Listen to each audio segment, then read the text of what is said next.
Hello, my friends. AmyR here with Prairie Paper and Ink. Welcome back to my face and my card making space.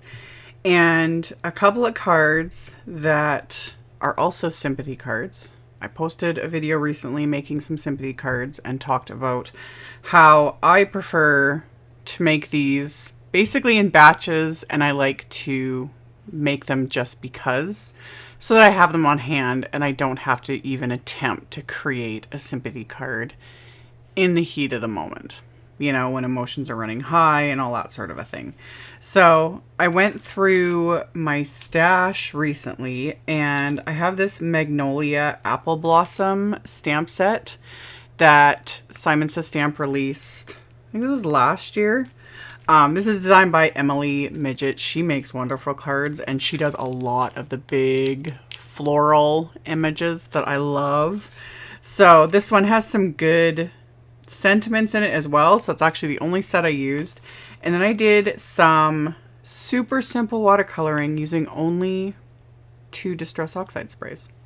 And I went with Oxide sprays because I haven't used them in a while, and honestly I just like watercoloring with them. I've done videos in the past on my channel, I don't even remember when, but using them to watercolor. I know people are going to ask, can you use just Distress Oxide inks? You can get almost the same results. I just like using the sprays sometimes because they're already in liquid form and they just move. And if you keep watching, I will just show you guys how I did this watercoloring, how simple it is, and how I got 2 more sympathy cards made. So let's get right into it. Okay, so the first thing I did was I pulled out my MISTI and some Canson XL watercolor paper because I want to heat emboss these images onto watercolor paper. And I went with gold embossing powder this time. I just thought that would be kind of a nice touch. Although sets like this would also be fabulous for no-line coloring. Yeah, if you want to experiment with that, especially a set like this. Just the way Emily drew it and how like all the leaves have different little sections, all the petals, everything. Like this would be a good one to do no-line with. But that's not what I was going to do today. I like heat embossing my images. I've talked about this a lot, especially when I'm doing any form of watercolor, regardless of what type of product I'm using to actually color with. I like to heat emboss my images because it has a raised edge and it keeps everything contained, and I don't have to worry about like one section bleeding into the other, etc. Plus, it just looks pretty. So I stamped these multiple times onto the watercolor paper. Watercolor paper has some texture to it, plus this is a very large image. You can see in my finished cards, these are A2 size cards. Like this image is huge and I love it. Can never go wrong with large florals, ever. So I stamped it multiple times with clear embossing ink after I'd used my anti-static powder tool. And I was using my little Picket Fence Studios pressure tool. Just it helps kind of alleviate having to press so much with my fingers. And yeah, inked up the stamp with that clear embossing ink, stamped it 2 or 3 times, and then coated it with Simon Says Stamp's detail gold embossing powder. And then once both of these were coated, then I melted them with my heat tool.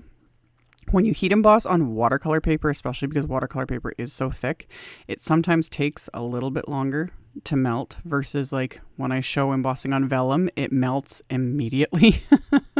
Again, different substrates, different things.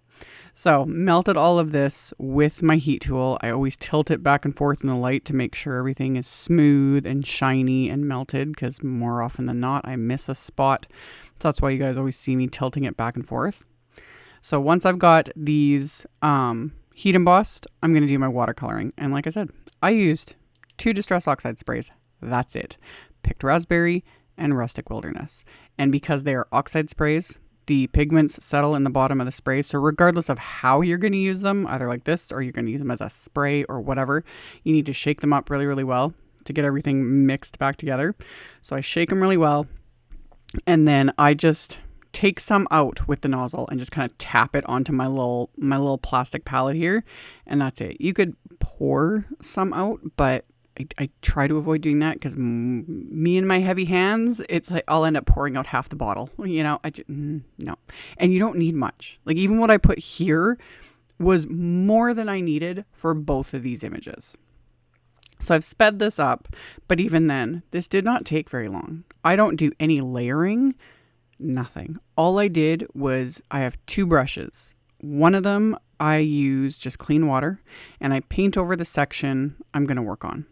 And then I just pick up a bit of the Oxide spray with the second brush, and I basically kind of tap it at the base of these petals. And because the area is already wet, the color immediately starts to move. And then to move it more, I just pull it out again with the brush a little bit further. So I've got that darker areas at the base, and then it just lightens up.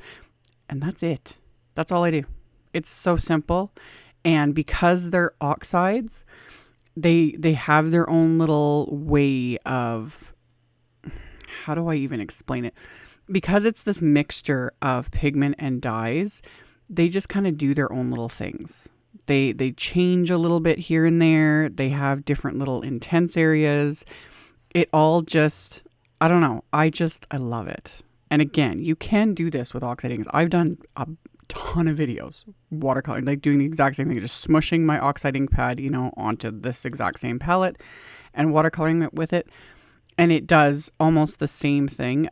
Again, there's something though slightly different in the formulation between obviously an oxide ink that you're supposed to, stamp with, ink blend, etc., and a spray. So I enjoy both for their own different reasons.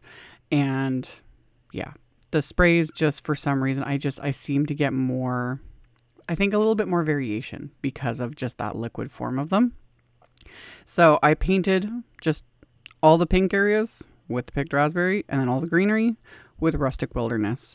And yeah, I love Rustic Wilderness, like this, and especially the oxide spray. I realized when I was using this, I was like, man, I'm getting like halfway down already in this one. I've used it so much because I love it. This shade of green is just so rich. I love it. And I did the exact same thing.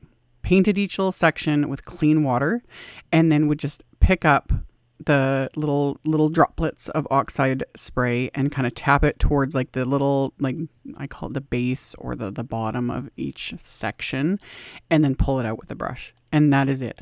That's it. Anybody can do this. This is very, very simple. And I don't go back in and do any other layering. Sometimes, depending on my mood, I will do things like that. But off camera, I ended up stamping another one of the little images from the set because there was that space kind of in the bottom corner of the watercolor paper. And I heat embossed it and quickly watercolored it. And I did use the coordinating wafer dyes. I don't think these are available anymore. I can't find a link to them, so I think they've been discontinued. Apologies. I didn't think to even check before, I was just in my zone and creating. So the stamp set as of right now is still available. And if it ends up being discontinued as well, there are still plenty of other fabulous. There's so many large florals. I've done an entire playlist with like Simon's Beautiful Flowers stamp set that I love, that I've done like 20 some videos on. And Emily has designed many huge floral sets from Simon that I just, again, love. So things just, I like I've mentioned in a recent video, I have no control over that stuff. So anywho, I set those aside, and you can fussy cut these. These actually would be very easy to fussy cut. And if I didn't have the coordinating wafer dyes, because some of my sets I would have fussy cut it. Anyway, I took 2 panels of smooth white cardstock. These are A2 size right now. And I took Rustic Wilderness oxide ink and very, very lightly blended this from the upper, like what will be the upper left corner of this panel. Like I was tapping off the excess on my work surface and just keeping a light hand. I'm not worried about a perfect blend because a lot of this is going to get covered up by the main image, but it just brings in a little bit of color to the background. So I did that very, very light, very soft blending with that ink. And then I used the Rustic Wilderness paint, distress paint, put that on my palette. I put these panels into my splat box, got my trusty little fan brush out, and just splattered this. Again, kind of keeping it more concentrated to where the actual blending was, just to give it a little like texture, you can't go wrong with splatter. So after I did that, I am going to stamp sentiments from that Magnolia Apple Blossom stamp set.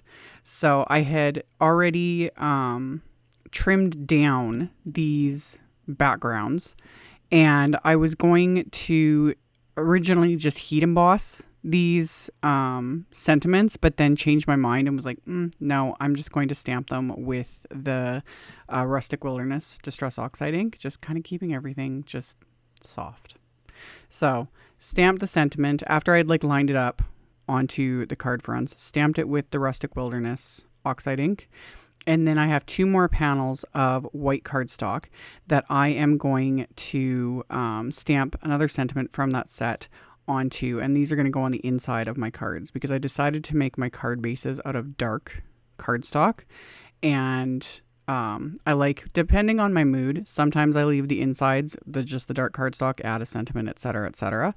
Because if it's a dark cardstock, I would write to the recipient with like a gel pen, and in this case, it'd be like a gold gel pen would look really nice. But other times I like adding just a panel of lighter cardstock to the inside, it makes things a little easier. So I adhered, after I stamped the sentiment onto those white panels, those had been trimmed down too. So my cardstock card bases are Simon's Midnight Green cardstock, and they're top folding A2 note cards, so 5.5 by 4.25 inches. And I adhered the panels to the inside with craft tacky glue, and then adhered that little smaller floral image. And then the card fronts, I also adhered with craft tacky glue. And then the big main image that I had watercolored, I put Simon's Big Mama foam tape on the back of.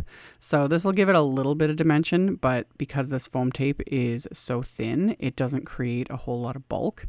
So I just covered it and kind of made sure not to put any adhesive over the very edges that are going to end up getting trimmed off. You can always leave them. I like trimming off whatever's hanging off the edge of my cards unless I'm specifically planning to put the card in either a larger envelope or if it's something I'm going to hand deliver. Sometimes I'll leave it on, other times I cut it off. I mention this because I've had people freak out on me, literally, over cutting things off the edges of my cards. Your brain actually finishes. When you're looking at something and it's been cut off on a card, your brain finishes the image for you. It's not the end of the world. And if you don't like doing it, you don't have to. You know, it's okay. It's totally okay. But I cut mine off. So I pop these onto these card fronts and then I just flip them over and use the edge of the card base as my guide and trim off those little bits hanging off. Doesn't hurt them. Everything's fine. Life is okay. So trim those off, and that's going to finish off these cards. I decided again not to add any bling, although some bling would look proper, I think, on these. Some like little gold rhinestones would look nice, but I just decided not to. Just keeping it a little more simple. You know, the watercolor was kind of the main focus, and then just simple sentiments, and that was it. So barring the coordinating die set, I think everything else I will have links to, like I always do. I will have a link below the video to my blog post.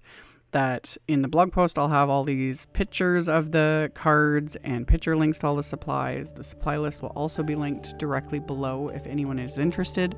Thank you all so very much for watching, for thumbs upping, commenting, subscribe if you haven't, and I'll see you in the next video. Bye.